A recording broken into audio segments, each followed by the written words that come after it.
but I am continually impressed by how much trouble this actually saves when it comes to understanding centering prayer's challenging instructions about the handling of thoughts during prayer time. Only when the radical apophatic nature of centering prayer is recognized does it become possible to relax and really allow the prayer to unfold its deepest treasures. Most of the confusion and equivocation that can creep into the teaching of centering prayer, I've found, comes from trying to mix the streams, or, in other words, from approaching apophatic prayer with a cataphatic mindset. Many years ago, back in Maine, I was invited to join a centering prayer group led by a very determined and charismatic spiritual director whose operational style was a prime example of this mixing of the waters. Her group would begin with the usual 20 minutes of silent prayer, but at the end of this time, she would break silence by going around the circle and asking each person, "What message did God give you during your time of centering prayer?" Certainly, this is one way of interpreting listening to God, but it's clear that cataphatic listening is what this spiritual director had in mind. From the point of view of cataphatic prayer, silence will always tend to appear as an empty vessel into which God pours content. The purpose of keeping silence from this perspective is to be better able to listen to whatever content God may wish to reveal. Whether this is a summons to some particular mission or vocation, or the uncovering of some specific psychological truth yielded up from the unconscious, we tend to think of silence as useful primarily as the precondition for the revelation of new insights and directives. Apophatic prayer has a very different understanding of silence.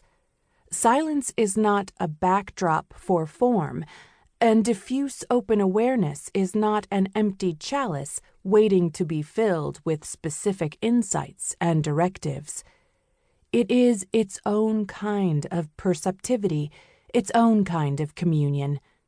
Rather than yielding itself into form, it is more that we yield ourselves into it, just as pieces of cloud dissolve in sunlight, in the wonderful image of the poet Jalaluddin Rumi. What first appears like a nothing to us gradually begins to become filled with its own light and intelligence, and this, in turn, carries us closer to our own hearts and closer to that mysterious place of interpenetration at the heart of all things. This more subtle level of perceptivity can be sustained only when the denser and noisier perceptions of our usual human faculties have fallen silent. What lies awaiting us at the heart of this dark silence of the apophatic realm is beautifully hinted at by Father Tom Francis, a contemporary Trappist monk and teacher of centering prayer. Notice how the classic definition of apophatic as prayer beyond the faculties furnishes the cornerstone of his insight.